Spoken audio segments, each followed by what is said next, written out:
know like to chase us birds, but we always fly away. Except for the time that the old dog caught me, it was his lucky day. Well, he held me down with his two front paws, and he licked me on top of my head. Then he let me go, but I said no, I think I'll stay with you instead. Hey, bird dog, now I'm a dog bird. I'm tired of flying around. Living in trees ain't what it's cracked up to be. I need to spend a little time on the ground. Eating worms and seeds gives me indigestion. I want to try something new. So toss me a milk bone and pass the purine, and I'll even try to bark like you.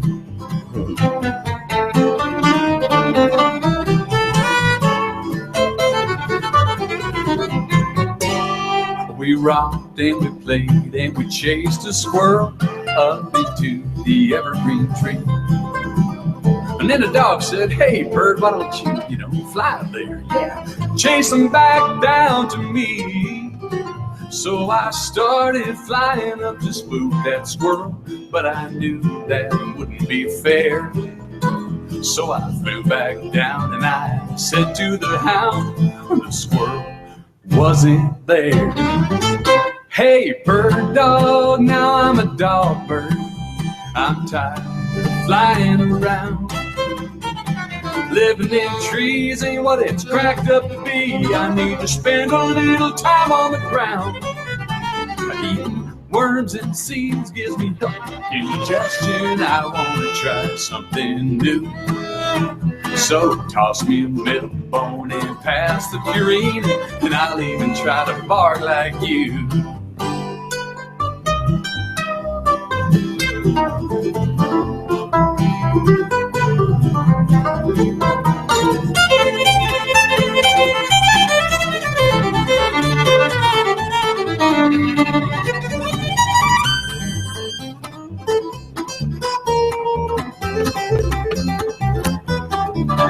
Greetings, brothers and sisters. I'm Professor Spira, and I want you to welcome a very, very, very special guest that you're actually listening to here at the top. It is Mr. Dan Hall. What is going on, Dan? Hey, Spira, good to see you, man. Good to be with you today. Yeah. So I had to tell us a little bit about this song. I know you said you wrote this for your with your daughter. Yes, yeah. She was home sick from school in kindergarten, and it turned out to be the only day she missed in 6 years. And so she wanted to write a song about her uncle's dog. And I said, what kind of dog is it? She said, it's a bird dog. I said, how do you know? She said, well, I've seen him chase birds and catch them and hold them down and lick them and then let them go. She said, bird flies away, silly. I said, what would happen if the bird decided to stay? She said, well, I guess it will be a dog bird. So we set off to write bird and dog bird that day. Yeah, that's great. And so I'm not not seeing you there. Hopefully the folks can see you. If not, we might have you get off and then get back on sometimes. Yeah, I'm not moving on my picture that I can see right now. Yeah. So why don't, since we're so early in, why don't you do that? So leave and come right back in, and hopefully that'll lost you there. Yeah. Just leave this. Yeah, leave this and then come right back in through that link, and hopefully that'll reestablish the signal. And so I've first heard from Dan. Try this. First still hear you while I'm doing this, right? Oh, okay. Yeah. Well, now let's see the picture. Or will I lose you if I... Still with me? Yeah. I still hear you. This is an old Mac I have, so 2008. Yeah. Okay. So yeah, brothers and sisters had to be patient and bear with us, as me and Brother Ehret was talking about the other day. Mucusless diet is really all about patience, and that is something that you really have to take to heart and understand when you're practicing the Mucusless Diet Healing System is there's quite a bit of patience that you're going to have to do with yourself, with people around you, with things around you, with technology, with, you know, sometimes everything is working super smooth, and other times it is a challenge. But Dan said his internet connection isn't the strongest, so we'll do what we can do here, and we will make this work one way or another. So I'm real excited to have Dan here on the program. Is a beautiful story. He was really going through quite a bit of some painful and potentially fatal health issues. I think back in 2011, November 2011, his heart stopped for about 40 seconds, and he was hospitalized, and they had diagnosed him with thyroid disease and sleep apnea, high cholesterol, what else? Fatty liver disease, and he was given a pacemaker, and he weighed about 300 pounds, and it was, his options were either, you know, kind of hobble around in the hospital for a long time or a nursing home, and you know, continue eating that type of food and taking all those medications, or he decided to check out the Mucusless Diet Healing System, and ultimately lost almost over 120 pounds, and really, you know, got rid of the medications and all that. And so that's what we want to talk with Dan about today, is how he did that, how he was able to manage to do that. So while he's getting back on, maybe I'll play another song here of his. He is a musician, a professional songwriter, guitarist, and singer, and he does, from what I understand, a lot of music that is geared toward younger people, and he goes and I think performs for some younger folks. Okay, here he's coming back in here, and let's see. There we go. All right, I see you. All right. Good. So yeah, so I was just telling, These off there. I just did a really quick overview of the little bit that I know of your story that you've shared with me, but so we'll go back. So to tell me a little bit about, you know, how, you know, sort of that fateful day in November of 2011, and then how you went from sort of going to the hospital and then ultimately deciding to go down Mucusless diet path. Well, I've been fainting on and off since I was young, and every time it would happen, my vitals were fine, and years would pass between episodes, and then they escalated. So it happened 7 times in a day. So I went to the hospital. They decided to keep me. While I was there, I had another episode, and my heart stopped, and they coded me, and the heart started up again, but I had a monitor on, so they saw what was wrong, diagnosed me with neurobradycardia syncope, which can be brought on, I guess, by a thyroid issue.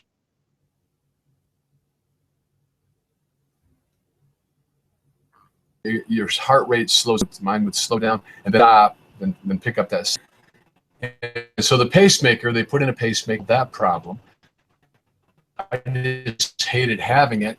And the doctor said fats, my doc at the time. So I started just laying off all saturated fats to see what would happen. And I had some good success with that. Weekend with some guys out in the woods, having some fun. And a guy told me, he shared this book with me. These are all health conscious people I was hanging out with. And so he told me about Professor Ehret. So I immediately got the book and began to read it. and then began to practice the Mucusless Diet Healing, to transition to it at that point. Yeah. Wow. Yeah, that's. And so after a while of doing that, and checks, every 3 to 6 months on the pacemaker, turned out that as I progressed in my healing, the pacemaker was pacing, but only to test itself, and that take it on that. Should I get somebody else? He said, no, I know how. I just never.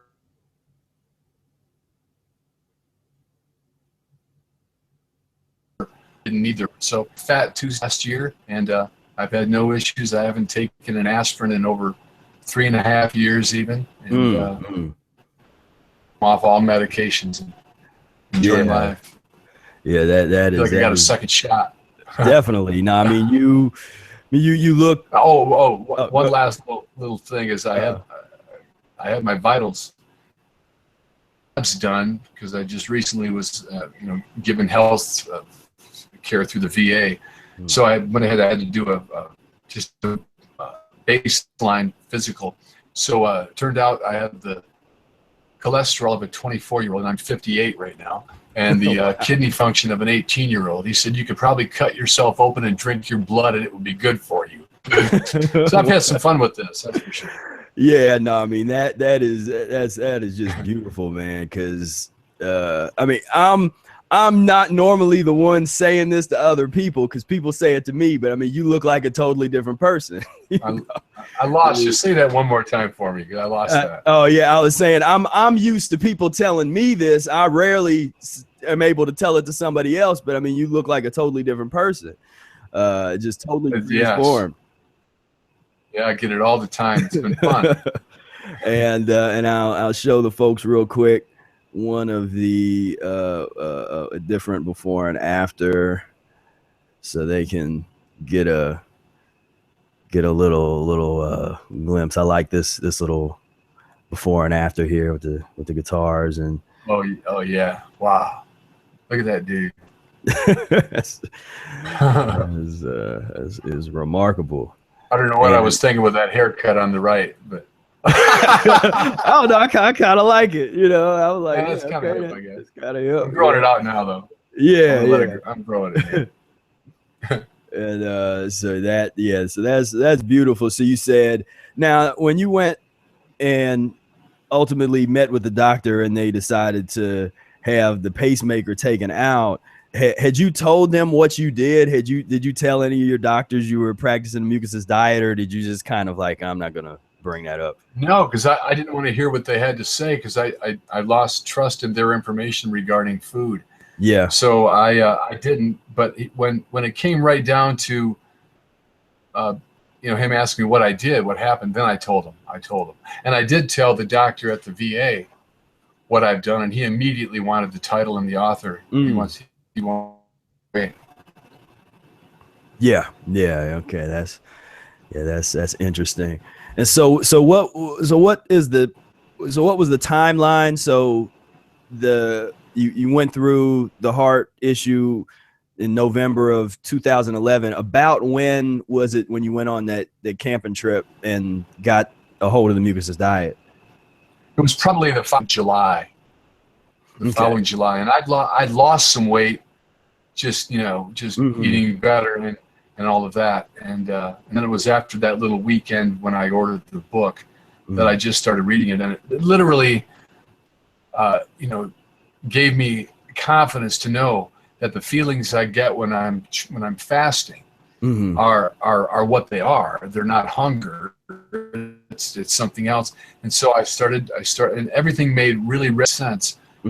Better than any other book I'd ever read. And I was kind of angry that I hadn't been, taught this stuff earlier on. And I haven't been, I wish I would have known this as a kid, this information. Definitely. And, at least as an option, but wasn't. So after that, I started really transitioning, and I was really serious about making the transition. And I ate some rice for a while. I ate a little bit of fish for a while, nuts and figs, tried to chew them together. and stick with that. And then got off all that other stuff, and now it's I still grab a few nuts once in a while, but I try to always do it with some figs. I don't eat very many. And now it's just it's strictly, you know, mostly for me, it's cherries right now. Yeah. Up here in near Traverse City, Michigan. So we got cherries happening right now. Yeah. That's great. Yeah, that is just great. And what's your? So that was 2012. Okay. And then I was on the Today Show in 2014. So 2 years after I read the book was when my wife sent a little email to the Today Show, and took a while to respond. And they finally did. I wanted pictures, and then they ended up flying me out there and put me on the show. But they didn't want to talk about the method I used for doing it. They just wanted to talk about everything that had healed on me, and I was cool with that. Right. I know how controversial it can be. Yeah, that was something that and Brother Ehret was asking me about that, because that was actually something that was kind of controversial. Now, right now in the back you can't hear it, but I have a part of that Today Show episode going. But yeah, that was something that surprised people, which I was surprised that people were surprised that there's a media blackout on Professor Arnold Ehret and the Mucusless Diet Healing System, and that you had told the people what you had did, and they basically they were like, well, I mean, what they tell you? Did they just say specifically like, don't say that, don't say Arnold Ehret or Mucusless Diet, just come out there and play your music and sing and get away and go away? Yeah. No, they once she knew what I'd done and what I practiced, they were really smooth about it. They just didn't say anything and didn't leave enough time in the segment to ask me any questions, really. Right. Yeah. Yeah, because the woman that was before you, she they talked about her diet, and it just sounded like she just made something up. Right. Yeah, she was like, calories up by changing what she drinks. Yeah, she changed. Yeah, she went on the I changed what I drink diet, and added and cut a bunch of calories out. Yeah, lost a bunch of weight. Yeah, just like I cut out these calories, and I added seltzer water, and then and the woman was like, oh yes, seltzer water, it does work. I was like, come on, man, why don't you? They needed to bring you in there and sit you down for like a half an hour and interview you, and that kind of thing. Yeah, that's and we tried to get some bounce off it by sending out notifications to the local NBC affiliates to try to get a follow up, but nobody responded back. Yeah. So that's cool. Just fine. Yeah. It's revolutions like this are quiet for a while, but then people are taking notice and realizing.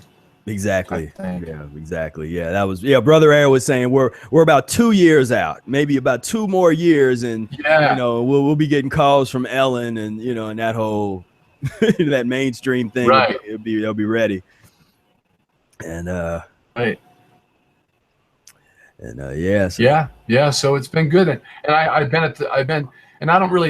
not really into checking. I don't check my body weight very often, but just to see, I can always tell. I can tell by just looking in the mirror. I can tell how I feel. But I've been at the same exact body weight, or take 3 or 4 pounds since the Today Show. Yeah. So it's been a real, and it's people are just surprised, shocked almost at how little I consume. But I don't really drop. I don't. So it's, and I am kind of surprised by that. The other really awesome thing that was amazing to me was I have this really fair skin that just burns. If I'm in the sun for 20 minutes, I burn like crazy. I was on a boat last summer for 3 or 4 hours in the sun, and I said, man, I'm going to be hurting tomorrow. But I got up and absolutely no burn. So I looked up, why that might be, and it's because of the lack of uric acid that changes your skin's ability to soak it up. And so I haven't had a sunburn either in all that time, and I spend a lot of time outside in the sun. Yeah. And no saggy skin, very very little saggy skin from coming down from 298 to like this morning one was like 173 or something like that. But I don't have the saggy skin like a lot of people who lose weight fast end up with. It just kind of all went down right.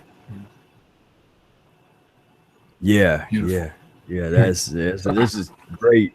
Great story, man. And so tell me, how did your family kind of respond or react? And looks like we lost Dan there for a second. He will probably pop back up here in a moment. Let's take a look at that Today Show segment again. I wish I could get the sound. But yeah, this is what I was talking about, the woman before, and they were talking all about this, what she was drinking and the calories and all this. Was like, and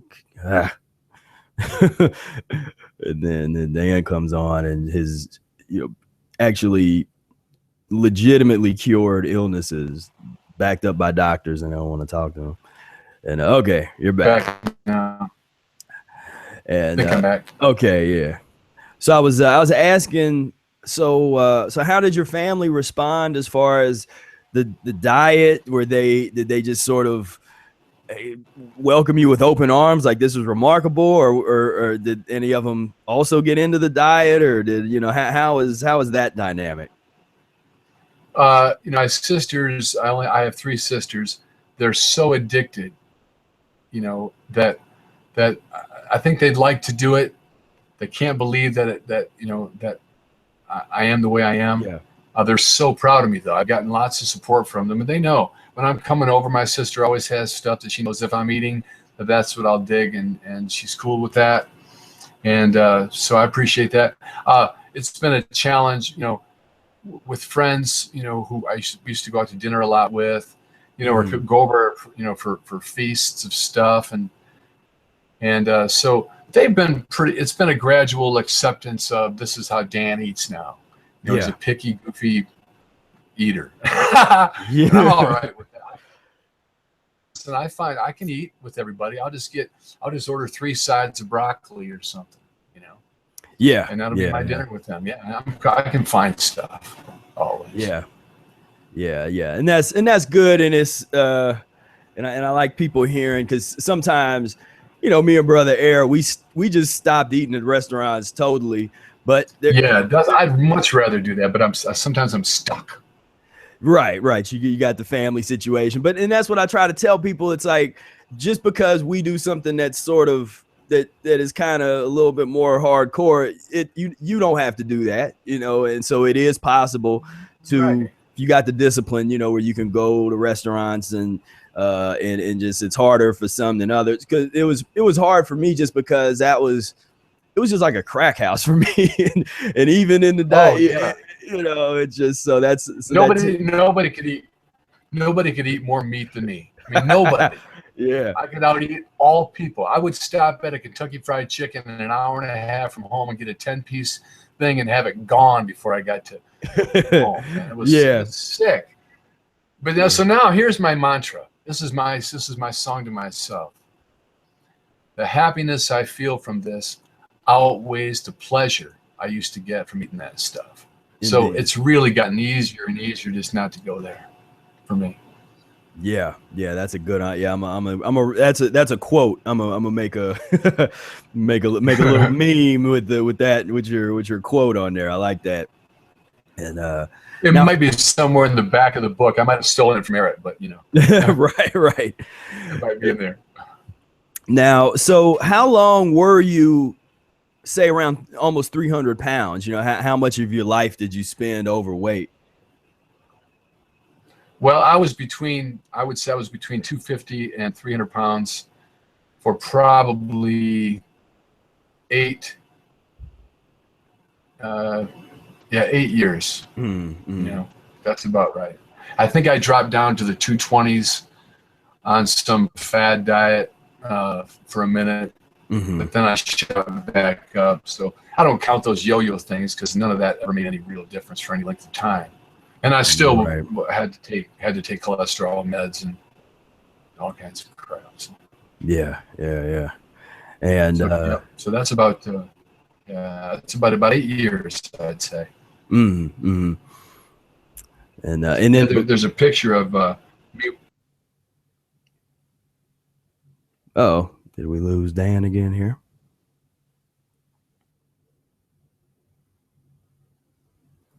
Looks like we might have lost Dan. See, there we go. He's coming There back we in are. there. Yeah. Can you see that?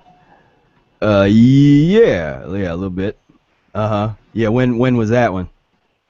That was about. She just turned 8, and she was not even 1 then, or she was just about a year almost. There's an error in my app. The app couldn't open because it isn't communicating properly with Google. Try again. Can you see me? Yeah, I can see you. I think I just eject there. Your old thing was in there, so I just ejected it, so it should be okay now. I mean, I can see you. Hopefully, the world can see you.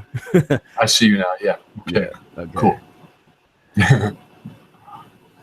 And so okay. Well, let's play a little bit more music, and well, tell us a little bit about your music career and type of music you play, how you got into music, all that good stuff.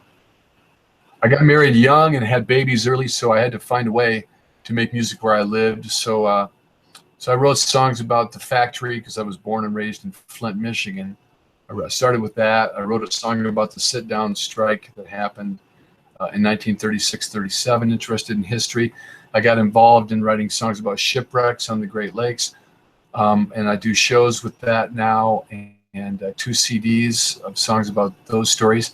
But the most amazing thing I think that I've been a part of is going into elementary schools and spending a week in residence and writing songs with kids in each classroom. And I've written and recorded more than 500 songs with over 300,000 kids in the last 27 years. Wow, that is impressive.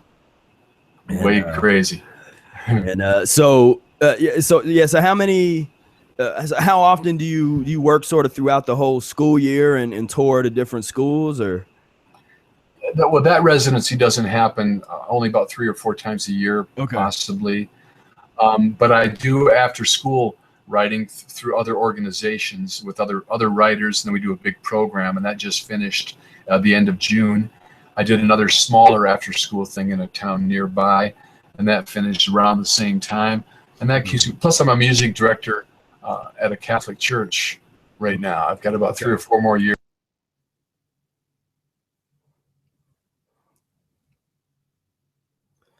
I think we lost Dan again there. And sorry about that, ladies and gentlemen. We always have fun with the internet connections. So while Dan is getting back on here, let's play another one of his songs. This song is from an album, Fire in the Sun, called Adjustments.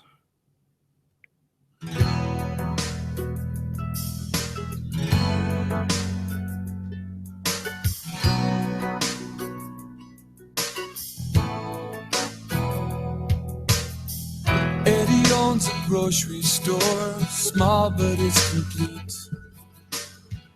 Eddie drives a rusty Ford, but he always has enough.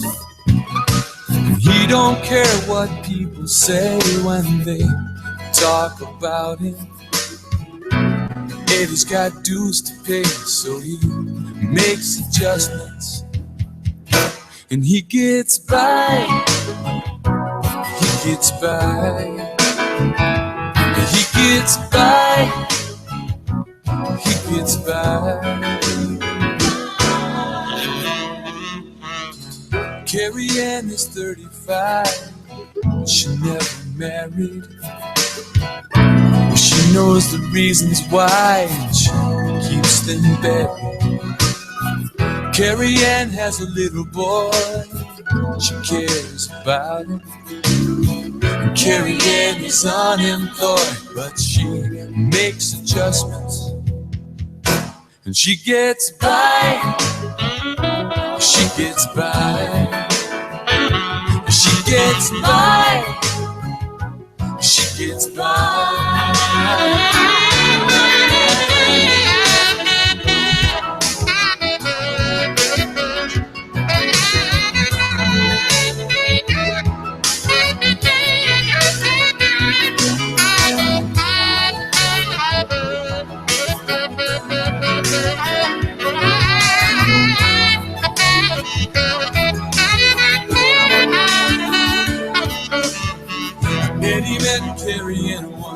night out dancing at the embers. And he still tells a story, but at least what he remembers. Now they had dreams of moving out like everyone does. They still live in the same old house because they made adjustments. And they get by, they get by, they get by, they get by, they get by, they get adjustments. They get by, they get adjustments.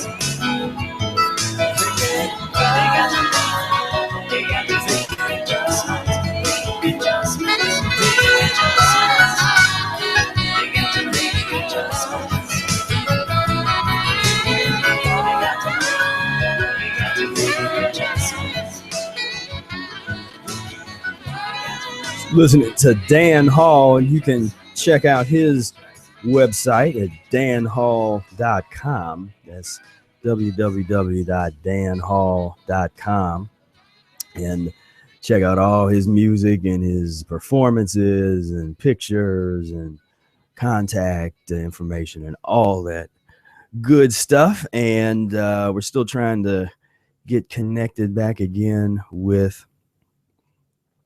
Dan.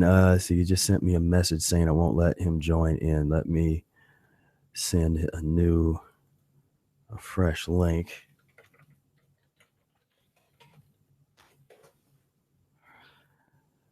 And send that. And hopefully it will let him join back in real quick.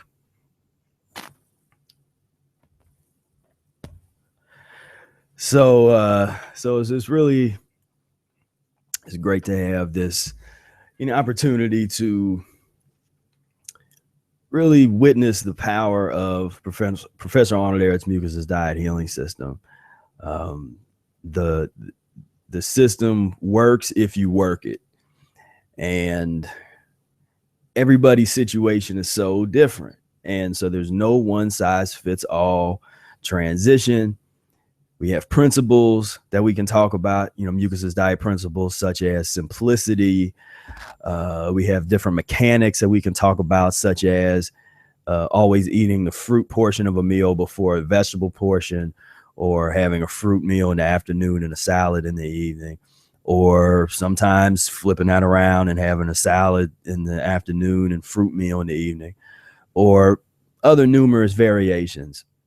And that's what we want to have people really study, is look at the variations, look at the possibilities that you can have with the transition. I mean, there's so many possibilities, and a lot of people want to interpret Mucusless diet as being rigid, or as being like, you have to stay in this box, and that is just not the case.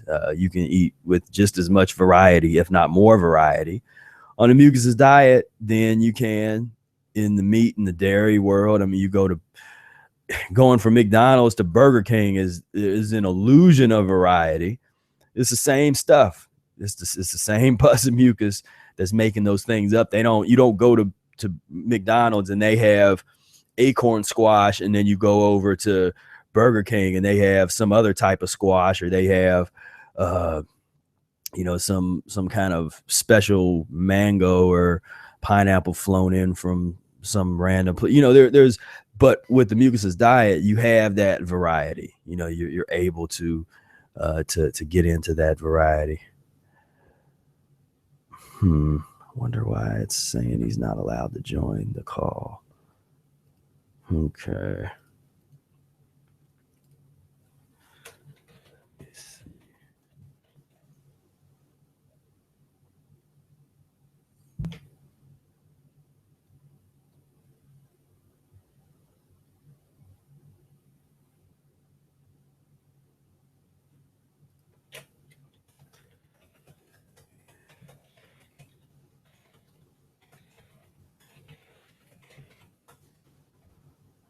Okay, yeah. For some reason, the link is not working for Dan.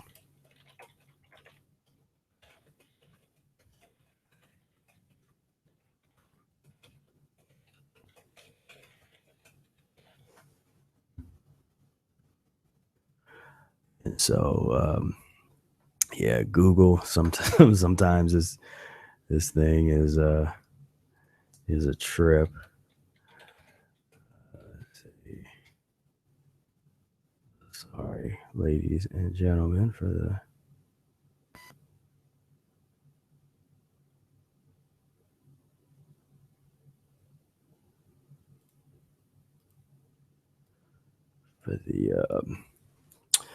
delay. But so that's where that's at. The variety is there because essentially, I mean, there's so many more fruits and vegetables than there are, different types of meats and different.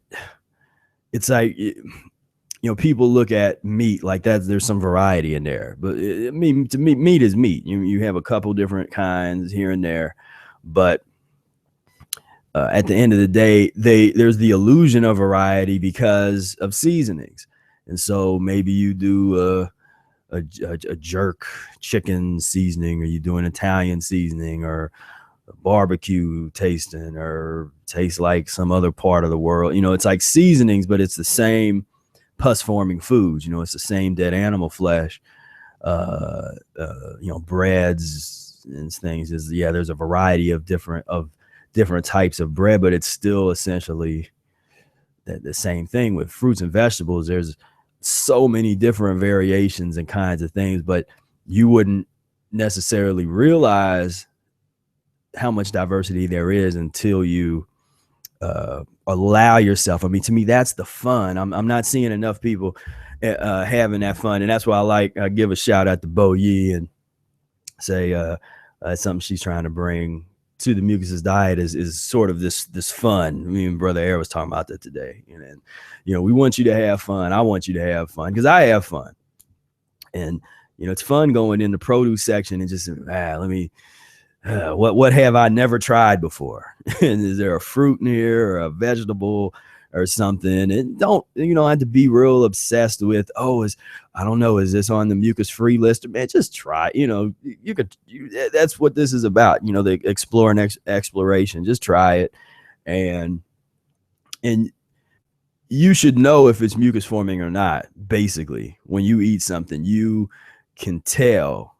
I can't say how long you had to be into the diet in terms of and how much experience you need to have before you're able to just you can eat something and tell, okay, this is kind of starchy, or I don't know if this is really going to eliminate well, or you can feel it, or you go months never having any kind of acid reflux situation, then you eat something and all of a sudden now you're getting that little acid in your throat and it's not really digesting.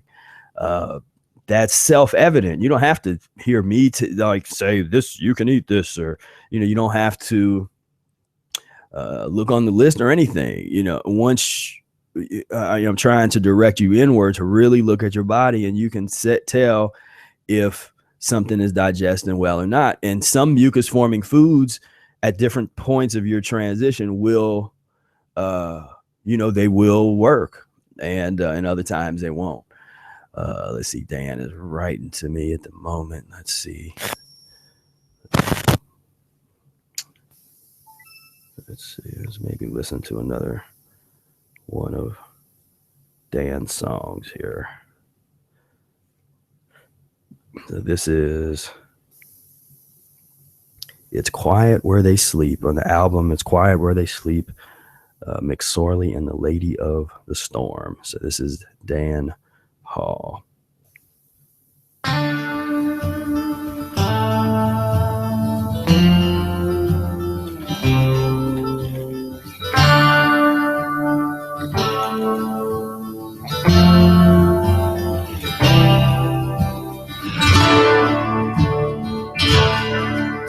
She was there at the dock when the lines cast off and the fits got underway. The sun shone down as the wake trailed out on that cold November day, when she wrapped her cloak over ship and crew, when the winds began to roar. Every man aboard tightened down their souls, far from the Michigan shore.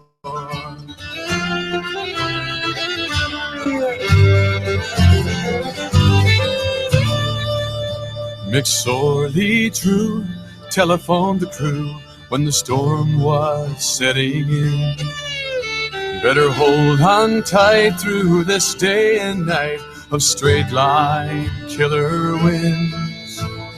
44 years I have met these storms when nor'easter gales have blown. But oh, these mountains on Superior are the worst I've ever known.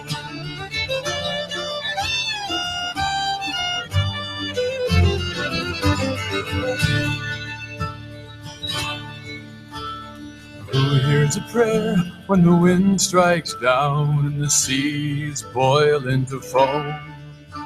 When the waves cap off and are blown away and you're miles away from home. Who hears a cry when the north wind roars and the crew are pitched to the rail? As the great ship rolls and the church bell tolls for those lost in the gale.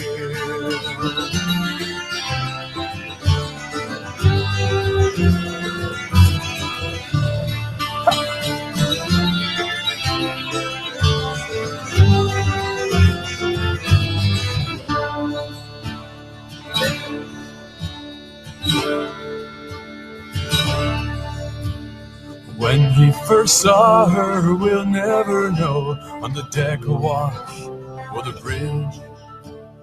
He must have known when the fits would groan and the bow began to pitch.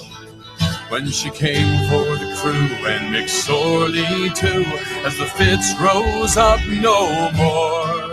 Ah, lady of the storms, you won this year, but I bested you for 44.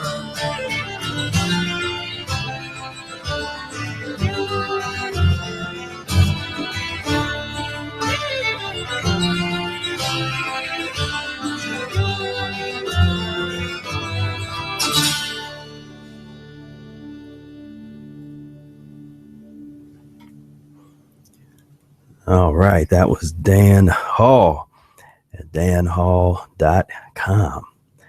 And we're having a little bit of technical difficulty here, and for some reason, Dan lost his connection, and then when he tries to hit the link to get back in, it doesn't. It's not letting him in, and I have no clue why it is doing that. So I apologize for that. He's going to try one more time to get in, and if he doesn't make it in, then we're going to call him and finish things up on speakerphone. But good news is I will be meeting Dan in person coming up in August.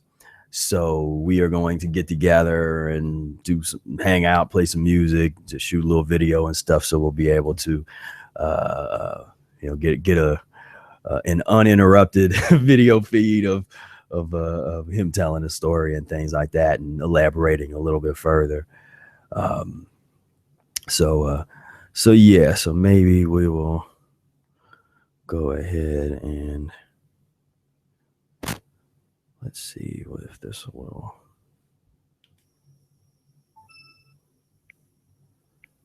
All right, so let's give him a call. Oh, okay, well, he sent me. Let's try this real quick.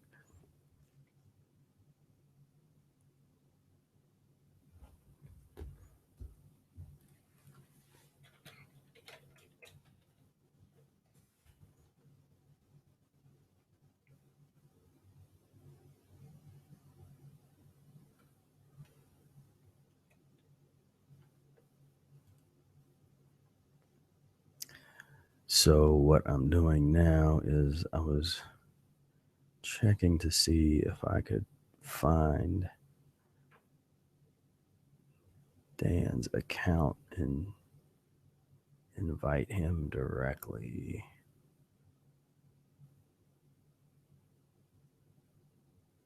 But I'm not seeing it here.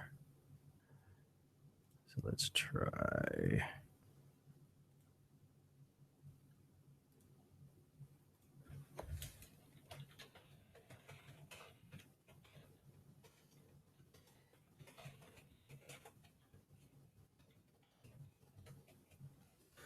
Let's go ahead and call him. Let's see how this goes here.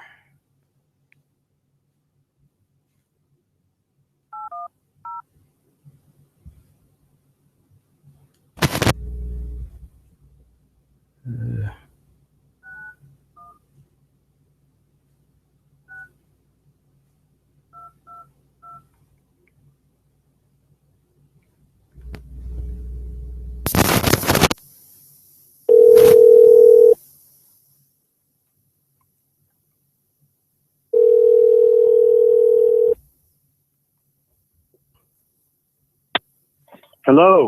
Greetings, Dan. You hear me?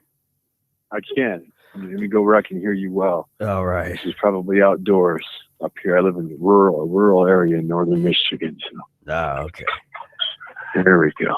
All right. Yes. Yeah, so coming in clear. Yeah. We'll do the audio. We'll do audio and no video. Yeah. That's it's, that's what we did with Brother Ehret not too long ago. We were having some issues with his connection, and so we just did it with a speakerphone. Sure. And, so yeah, we listened to a couple of your songs there while we were trying to get things sorted out. And cool.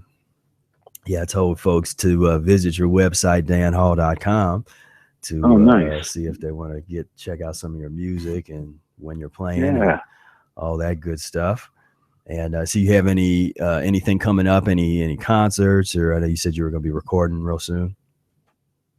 Yes, I'm opening for a guy on the 12th of August in Ann Arbor.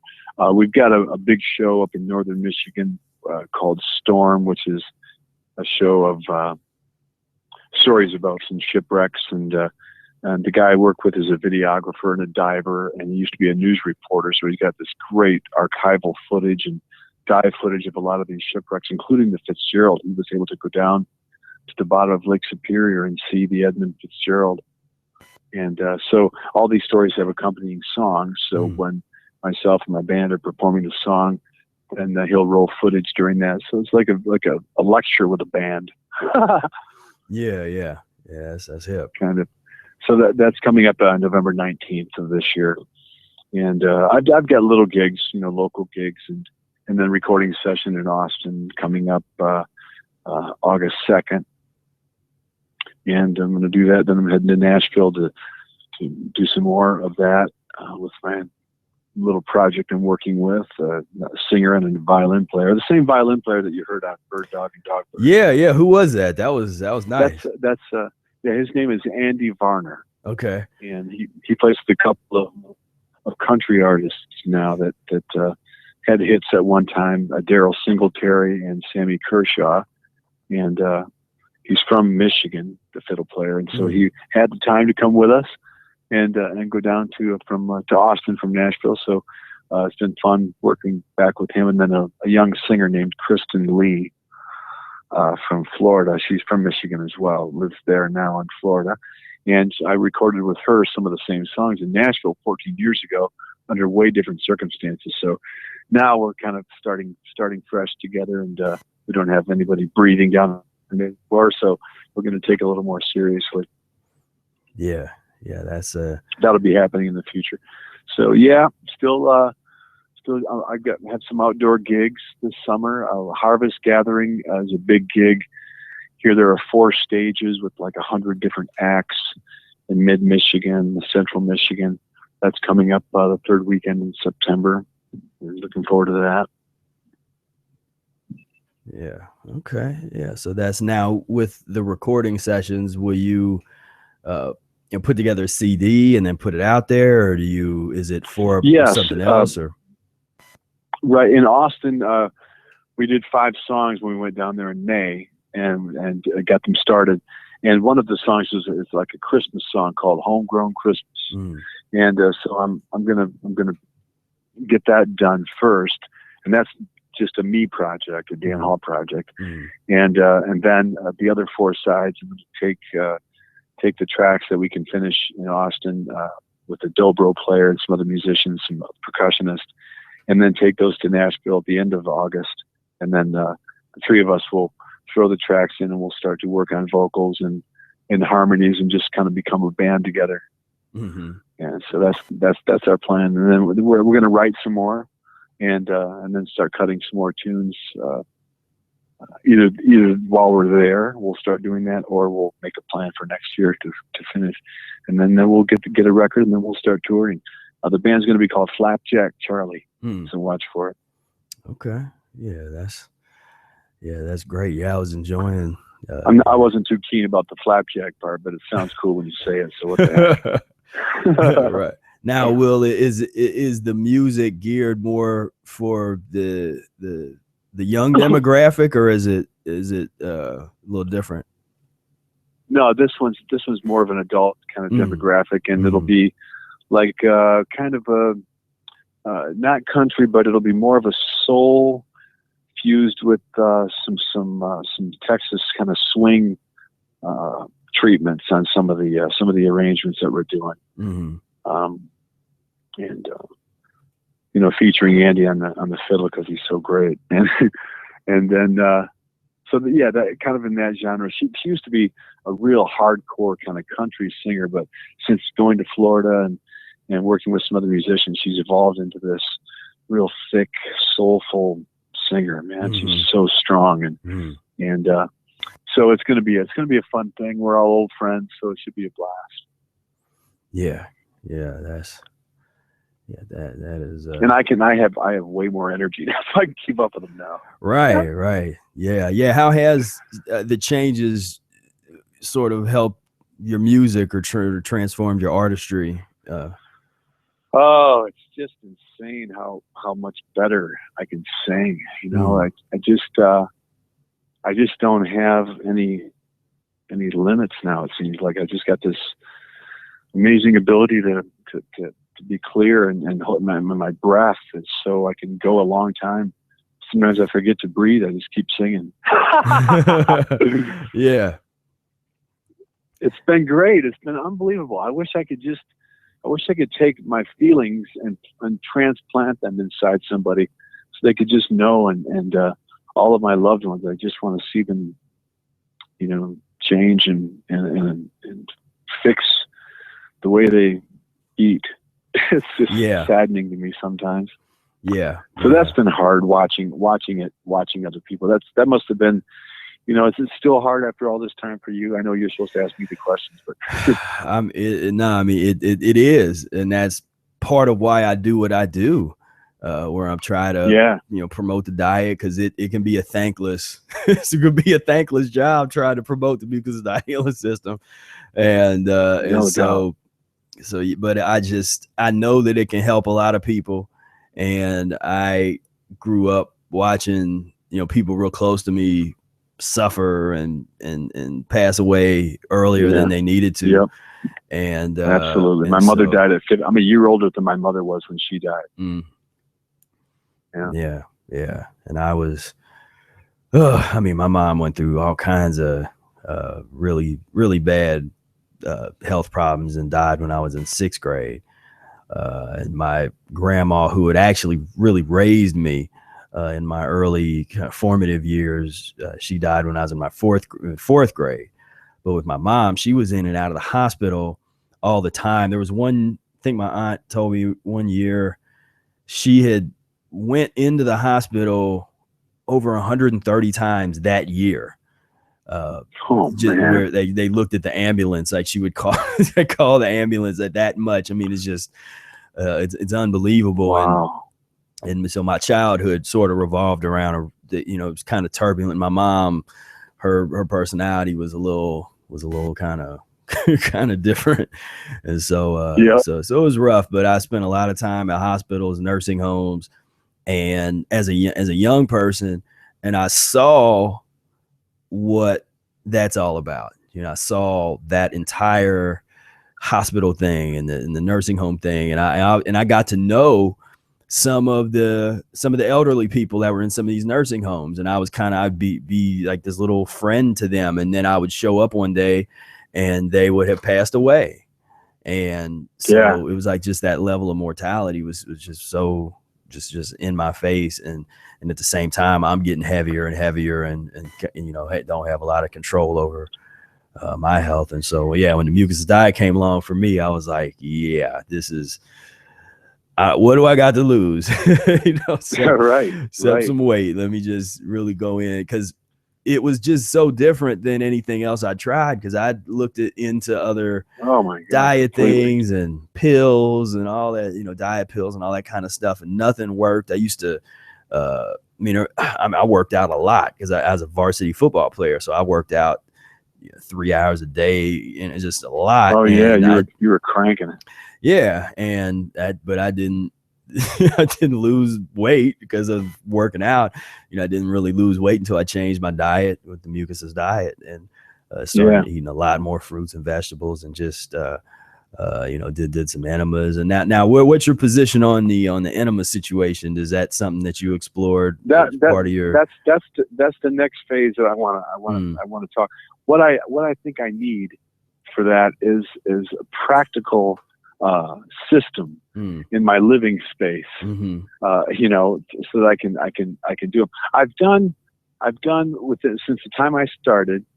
I did a few at the beginning, and then moved, and I don't know where my bag is.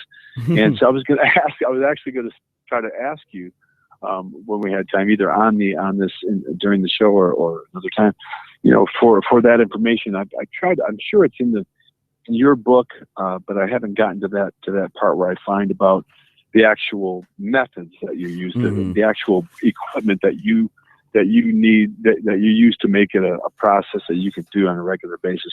I know I'm going to experience a whole euphoric thing when I start to apply that. Yeah, that's in Spira speaks in volume 1. It's, you know, kind of toward the beginning of the book. There is I haven't read that book. Yeah, there's I have a 20-point plan of, or sort of like a 20-point rule of sort of step-by-step process of how to do the lemon juice enema.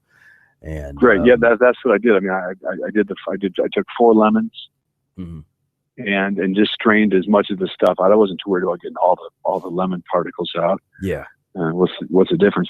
And then just put some, like, this you know, warm, not hot water, 2 quarts, and get at it. Yeah. Is that basically it? Yeah. That's pretty much it. Yeah. I'm going to have to go get like a hanger or something I can keep in my small space and be able to get I really want to know the actual method. Like, where do you set when you do yours? I mean, where do you know, that kind of thing. Yeah. So pretty much. And that's in there? It's in there? Yeah, that's in there. Because one of the things that I talk about a little bit is, within the naturopathic community, there is, some controversy as how do you administer it? Do you lay on your left side, your right side? Ehret said lay on your right side. Then there's more contemporary naturopaths that say left side. I've done both. The first several years I did the right side. Then I started trying out the left side, and they both work. I do the left side now, you know. I just, for me personally, don't you flip flop after a while? And then then you flip flop, right? So I lay on my left side, and I don't use a hanger or anything. I just hold it up with my arm, you know. So I kind of I'm doing it in the picture. So lay it on the side, and I kind of, you know, how would that? Yeah. So I reach around and grab it, and you know, and that kind of thing. There's Bo Yi actually did a video that's like a how-to enema video. I send you a link to that too. She did a pretty good job of kind of how she does it. But yeah, just lay on the left side and let it go in. Now I kind of squeeze my bag. That's one reason why I hold it. Some people use the hanger method and they put it up and kind of control it that way. But I like to squeeze the bag and have that pressure, kind of go in, and goes in pretty fast, because I get the whole bag in usually within 20 or 30 seconds. It doesn't take me real long. Wow. And other people don't have to do that. That's just, I've been doing them for a while, so I know how to get it in there. But and then I hold it. I might hold 10, 15 minutes. To me, I'm not. If I wanted to hold it real long, I could, but it's not. To me, 10, 15 minutes is kind of enough. It's beautiful, yeah. But yeah, definitely will. I'll forward you that. So are you still able to? You don't have any trouble having bowel movements without an enema, right? Yeah, no, I always have a natural bowel movement before doing the enema. And that's one thing that Ehret mentions in the Mucusless Diet book is if you're doing them with more frequency, because this has actually been somewhat of a controversial topic as of late that folks are bringing up. I listened to the clip with you and is it Tony or? Yeah, Tony. Yeah. And because like Brother Ehret said, if you don't want to do the enemas, then don't do the enemas. It's like, but we're just, nobody's forcing you to do them. But when we talk about our experiences and what we've seen with how it can help a lot of people, especially if they're addicted to certain things. In the beginning of one's practice, it can just be really beneficial, and so but again, each person's situation is different. Some people, really benefit from doing them every day, or doing them, every other day, whatever. I remember my mother had given enemas to me when I would get sick when I was young. Yeah, and it used to be kind of a normal thing, and then it lost popularity, Mm-hmm. And then of course some of the naturopathy people, were bringing weird like coffee enemas. And right. And that's but, where it really started getting a bad rap. And I know some people swear by it, but I'm just not an advocate of the coffee enema thing. No, I just want to do lemons. That's all. Yeah. I think that's the best way for at least. Well, I like the way they smell. Mm-hmm. Yeah, no, I mean it's just some serious disinfectant for your, for your innards, and yeah. So well, good, cool, man. I'm gonna look that up. I think I have the book. Mm. I think I got a copy of the Spira Speaks book. Mm-hmm. I got the Ehret book, and I've got your annotated book. Mm-hmm. Mm-hmm. Yeah. So I think I've got the other one with the information. I'll find out. If not, I'll just order it. That'll be easy. So, are we still on the air? Yeah, we're still on the air. Oh, cool. Cool. Yeah. Well, I'm really interested in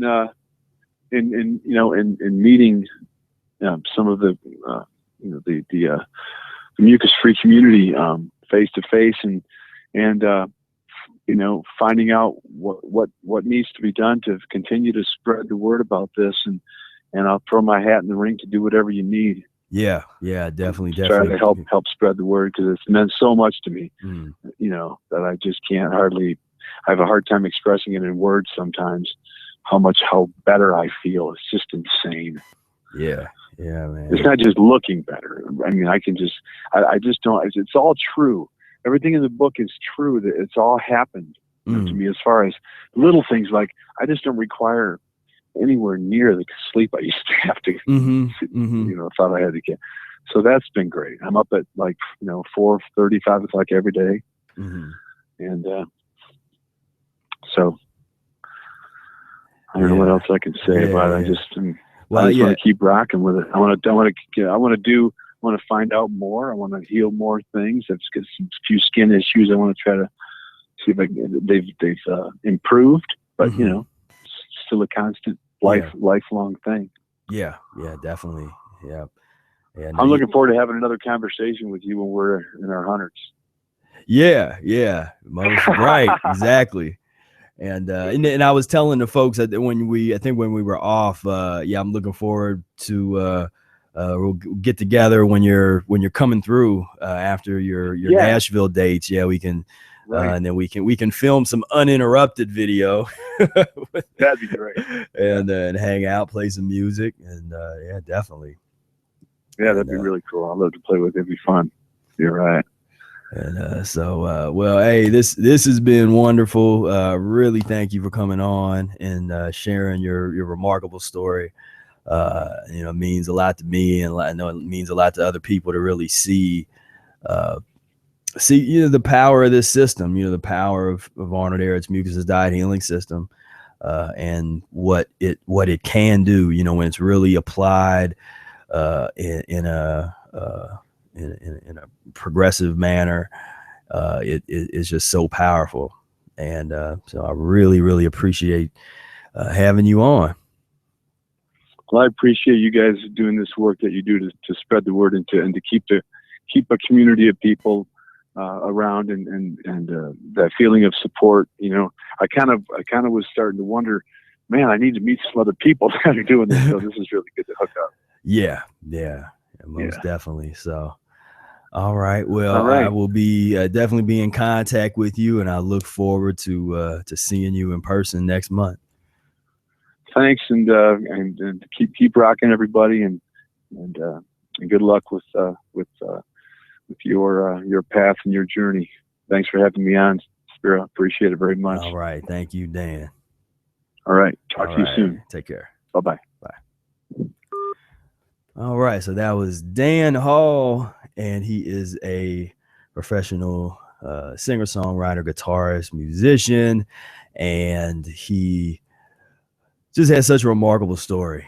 Using the Mucusless Diet Healing System, was able to get off of medications for thyroid issues and cholesterol, had a pacemaker put in and was able to have that taken out after a couple years, lost over 120 something pounds, all from Mucusless Diet Healing System. And so we will definitely be talking a lot more with Dan. I know that the connection was compromised a few times and kind of coming in and out, so you might have missed a little bit of what he was saying here and there. But this is kind of an introduction. I just wanted you guys to meet Dan, get a chance to see that there's a lot. I mean, there's a lot more people that are practicing the diet and having miraculous results that you don't see on the forum, that you don't always hear about or hear me talk about. I mean, there's the tip of the iceberg is what you might see if you're someone that's on the forum or you're someone that checks out the videos. That's the tip of the iceberg. I mean, and part of my mission over the next couple of years is going to be to really try to bring the community together, feature people, bring people to the forefront that have really been doing a lot of work, and just sort of share my platform with as many people as I can that's serious about this lifestyle, and just can share their inspirational stories, and to me that's what it's about. I mean, we're just sharing information. I mean, that's all this is to me, is we just circulate the information, read the books, talk about the books, critique them, analyze them, but most importantly, practice it, do it, see for yourself if it is what it claims to be, and the book is a book. And so I always say, Mucusless Diet Healing System, this is my annotated version, but however you get there, really dig into it. If you don't have a whole lot of ailments, or you don't have a lot of issues, then the book's still beneficial for you, very much so. But if you come from that angle, you don't have to be as aggressive, and so you don't have to think, oh, I got to become mucus-free right today, or I got to do 1 million enemas, or all that kind of stuff that I'm finding that is going through people's heads. Take your time and transition. Like you said, Brother Ehret after 10 years of practicing the Mucusless diet, Brother Ehret went 4 years of the peanut butter and jelly on toast period as a mucus lean type of thing. And so we're going to be talking with Brother Ehret here, hopefully next couple weeks. Could actually come down here to the studio and we'll do a broadcast and when I talk a little bit about his mucus lean periods. So anyway, I want to thank all of you for tuning in and checking out Dan's wonderful story. Like I said, we're going to be talking more to Dan, and it's just fun. It's just fun for me to share the experiences of folks that are really really taking things to another level. And so I just really appreciate that. So mucusfreelife.com is my website, mucusfreelife.com/store if you want to buy the book, and there's some other items in there that you can check out. And yeah, so be sure to subscribe to the YouTube channel. There's going to be a lot more content coming out over the next couple months. I'm going to try to have a live show almost every week. This Thursday at 7 o'clock time is might kind of be looking out for other things coming your way, some meetups and some other interviews and that kind of thing. A lot of other things are coming down the pike, so just stay tuned, stay engaged, and just keep practicing, just keep working your way through it. Keep have fun while you're doing it, and just try to take and whatever you're doing, your passion, live your passion. If whatever your passion is, making music, taking care of your family, writing, video editing, like I said before, riding your bike, whatever your passion is, do it and focus on that. Become the best in the world at whatever it is. See, that is what the Mucusless Diet Healing System is about to me. It's about the best. So everything that comes out of that, try to be the best. If you're going to do something, try to be the best, or at least the best that you can be. Again, I don't want you getting in your head like, oh, I got to be the best. Just it's about an attitude. I mean, to me, a lot of this is about an attitude of, okay, this is just what I'm going to do. I want to try to be the best musician I can be, or I want to try to be the best writer I can be, or the best communicator, or the best speaker, or the best videographer, whatever it is, the best father, the best mother, the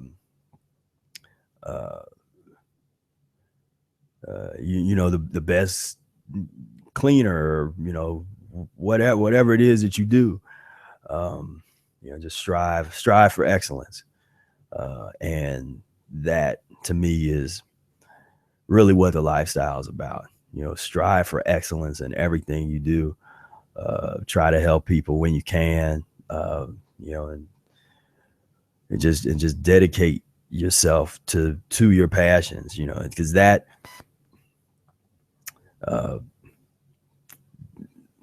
lot of people can't do that. And that's why sometimes people look at other people that are doing that and they kind of, they get resentful, or you get that hate, it's like the haters, the haters come out. If you're really living your passion, then that is something that is almost guaranteed to happen, is in the haters.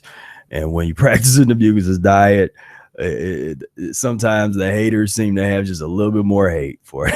So, but you can't, it's all those songs. You can hate me now, but I won't stop now, because I can't stop now, I mean, that's where we're at. So anyway, ladies and gentlemen, I thank you so much for tuning in. And until next time, peace, love, and breath.